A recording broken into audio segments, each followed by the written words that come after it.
এখন জানাজার নামাজ শেষ হলো।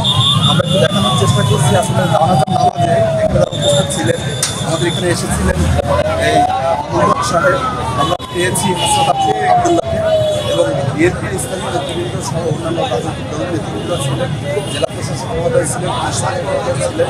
এই ঐতিহাসিক নোমানি ময়দান একদম কানায় কানায় পরিপূর্ণ হয়েছে। আমরা দেখেছি, আমরা একটু দেখানোর চেষ্টা করছি যে এখন পরিবেশটি জানার শেষে কী অবস্থা আছে আমাদের